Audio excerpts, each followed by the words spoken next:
Buenas, ¿qué tal? El día de hoy vamos a comenzar a ver un nuevo autor, este es Immanuel Kant.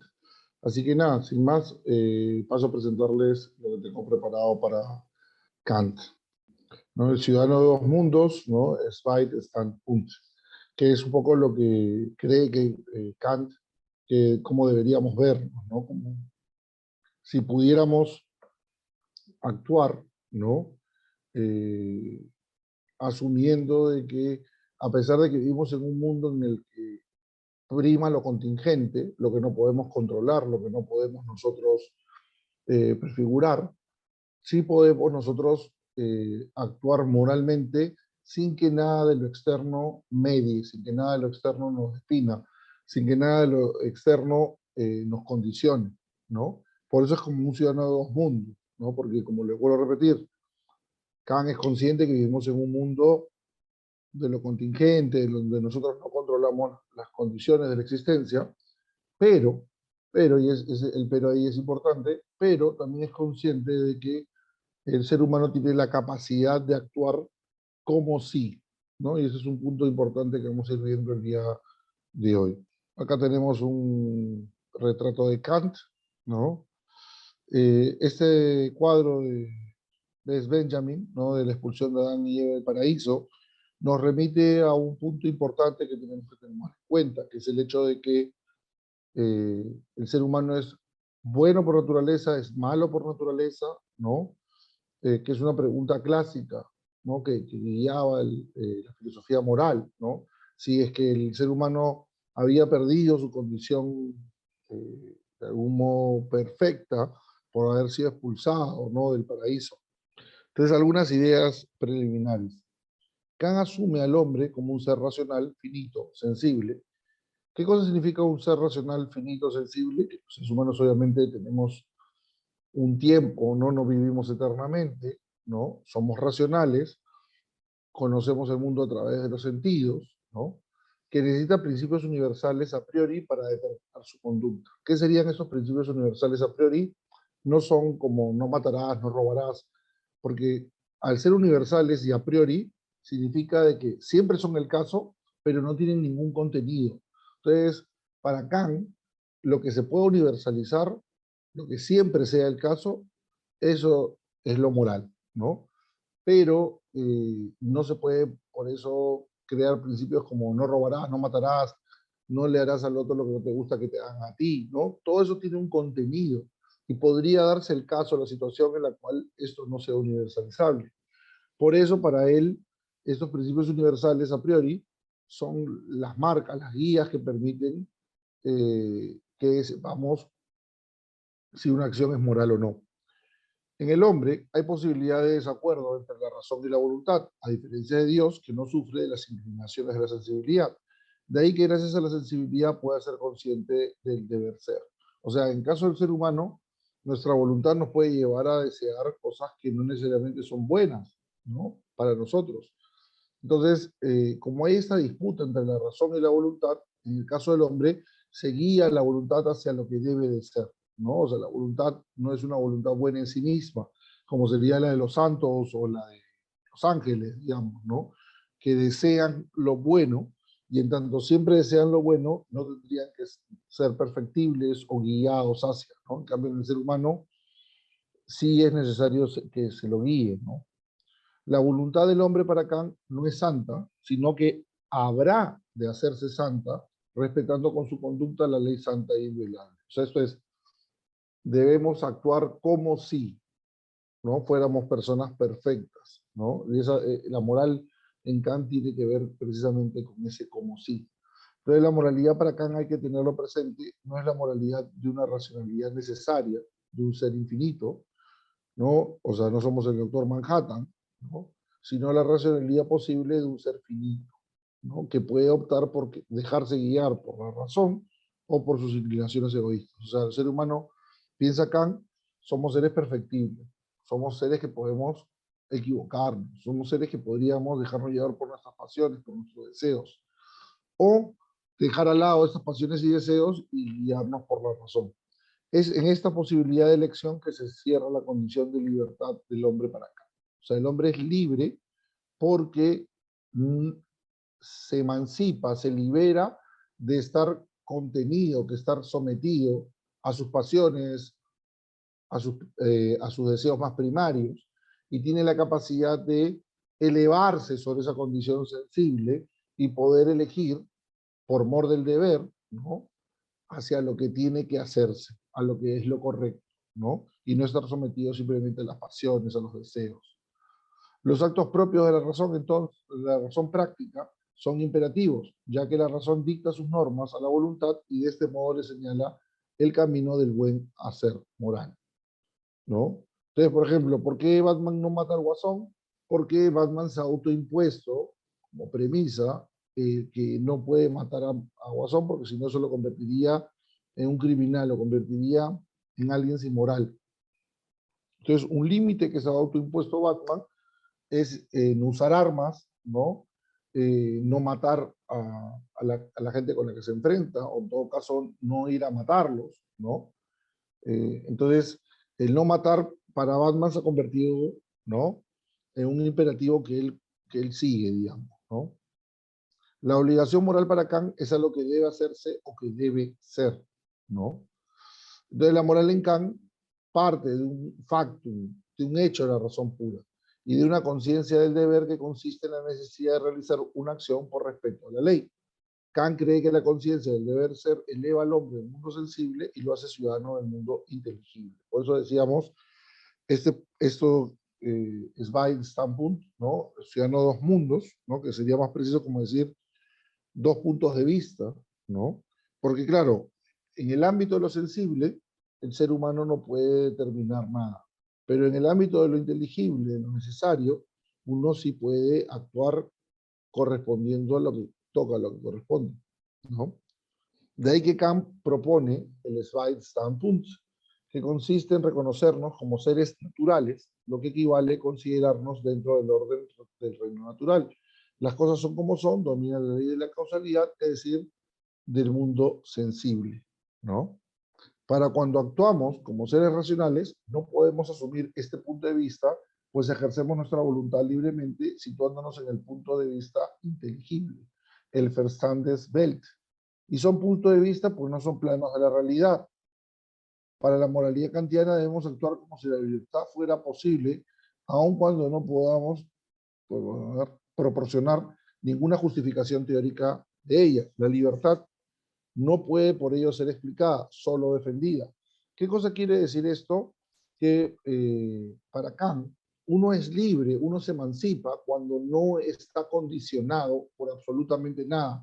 Apetitos, deseos, miedos, contextos, circunstancias, ¿no? O sea, uno sabe lo que tiene que hacer y lo hace porque es lo que debe de hacer, no porque le sea lo más agradable o porque le vaya a redituar algún aspecto positivo en su vida, sino porque sabe que es lo que corresponde por hacer. Entonces la moral parte del supuesto de que la razón puede determinar según principios a la voluntad. Los principios prácticos pueden ser, por ejemplo, subjetivos, estos son llamados máximas, cuando implican una condición que es valedera solo para la voluntad del sujeto. Por ejemplo, siempre que quiera bajar de peso, haré ejercicio y dieta. Entonces, es una máxima porque no es una condición universalizable. Es para alguien que se está imponiendo un régimen alimenticio, de ejercicio, porque desea, porque quiere mejor salud, una mejor condición física, etc. Entonces, es una máxima porque es algo que pertenece a una subjetividad que expresa algo, pero que solamente tiene un alcance limitado a eso que se expresa el propio individuo, el propio sujeto. No está tratando de dar una premisa que sea universal y necesaria para todas y todos, ¿no? Entonces, por eso es una máxima. Y terminemos. Si tenemos, por un lado, los principios prácticos son subjetivos, también pueden ser objetivos. En este caso son llamados leyes, cuando implican una condición que es objetiva, es decir, valedera para la voluntad de todo ser racional, por lo tanto objetiva para todo el mundo, por lo cual es un solem, un deber ser. La ley universal y necesaria Kant la llama imperativo, a diferencia de las máximas que son principios prácticos. Entonces, un imperativo es una ley universal y necesaria. Entonces uno diría, profesor, no matar es una ley universal y necesaria. No, para Kant, lo que te permite juzgar si hacer o no un acto es, ¿lo puedo universalizar? Si no lo puedo universalizar, no es un acto moral. Entonces, el criterio que yo tengo que seguir es si puedo o no universalizar el caso. Si puedo universalizar el caso, entonces no sé, me encuentro ante un acto que es moral, ¿no? Pero hay que señalar que cuando un imperativo busca un determinado efecto, es un precepto práctico y no una ley. Por tanto, es un imperativo hipotético. Cito, pero hay que señalar que cuando un imperativo busca un determinado efecto, ¿no? Es un precepto práctico y no una ley, por tanto es un imperativo hipotético, que adquiere la forma de, si quieres A, haz B, ¿no? Si quieres ser la persona con el mejor ratio de tu especialidad, tienes que estudiar mucho, ¿no? Entonces, es un imperativo hipotético porque te obligas a, pero es totalmente condicional, no todo el mundo tendría que estar en esa situación o deseando eso. Entonces hay que tener presente que la fórmula del imperativo categórico es puramente formal, por eso es vacía, porque no la define el contenido ni el resultado del acto, lo que permite que pueda ser aplicada en cualquier momento. Somos nosotros quienes debemos darle contenido a esta fórmula, de modo que asumamos a los demás y a nosotros mismos como fines en sí mismos. Este es un punto importante, ¿no? El que nos tratemos a nosotros mismos y a los demás como fines en sí mismos. Esto cree Kant que es la moralidad en grado sumo, ¿no? Cuando yo trato al otro como un fin en sí mismo y me trato a mí como un fin en sí mismo, nuestras dinámicas van a representar el tratarnos no como medios, sino como fines, ¿no? Dicha fórmula dicta, actúa de modo que consideres a la humanidad tanto en tu persona como en la persona de todos los demás, siempre como un fin y nunca como un simple medio. Kant considera que si bien se puede desear la felicidad, esta es contingente, por tanto, no es un bien ni la finalidad de nuestras acciones morales. Saber distinguir esto para Kant es fundamental, pues permite eliminar todo rastro de egoísmo o beneficio individual en su moralidad, y para definir la condición de exigencia que tenemos ante la ley, la cual no vamos a dejar de cumplir porque no nos convenga o que dejemos de creer en los propósitos que nos motivaron a llevar a cabo. Por eso explicaremos las tres formulaciones del imperativo categórico. Según Kant, del imperativo categórico existen tres formulaciones. La primera, obra solo de forma que puedas desear que la máxima de tu acción se convierta en una ley universal. Segundo, obra de tal modo que uses la humanidad tanto en tu persona como en la de cualquier otro, siempre como un fin y nunca solo como un medio. Y finalmente, obra como si, por medio de tus máximas, fuera siempre un miembro legislador en un universo, en un reino, perdón, universal de los fines, ¿no? Que cuando tomo una decisión, siempre la tomo una decisión asumiendo de que es una acción universalizable, ¿no? Por ello debemos tener presente que la ley moral en Kant no se cumple porque nos es más conveniente, agradable, cómodo, ¿no? Divertido. Más bien se cumple porque debemos tratarnos a nosotros mismos y a los demás como un valor absoluto, como un fin en sí mismo, como personas y no como un medio para algo, como si fuéramos una cosa. A esto Kant lo llama el reino de los fines, ¿no? O sea, tenemos que tratar al otro como si fuera un fin en sí mismo y no un medio para algo. Nuestra voluntad, por eso, debe tener la capacidad de autolegislarse y escoger principios morales que sean fines en sí mismos para poder ser de este modo autómata y evitar así caer persuadida por principios exógenos o heterónomos. O sea, ¿qué pasaría con principios exógenos o heterónomos? Que podrían llegar a nuestra voluntad a través del miedo, a través de la ambición, a través del deseo de poder, ¿no? De la mentira, la falsedad, que me podrían guiar haciéndome creer de que estoy siendo autónomo cuando en realidad lo único que estoy es sometiéndome a la pasión, el deseo que me rodea, digamos, ¿no? Entonces, el ideal es que no me someta a estos principios exógenos, que no me someta a la pasión y al deseo. O sea, esto no es, entiendan, no es que una persona no sienta pasión o deseo por lo que hace, pero esto, tanto la pasión como el deseo no puede ser un elemento definidor de la conciencia de sus pares, ¿no? Entonces, eso es importante que uno tenga que tener en cuenta, digamos, ¿no? Con el yes, we can't. Entonces, ¿qué cosa es un imperativo hipotético? Representan la necesidad práctica de una acción posible como medio para conseguir alguna cosa que se quiere.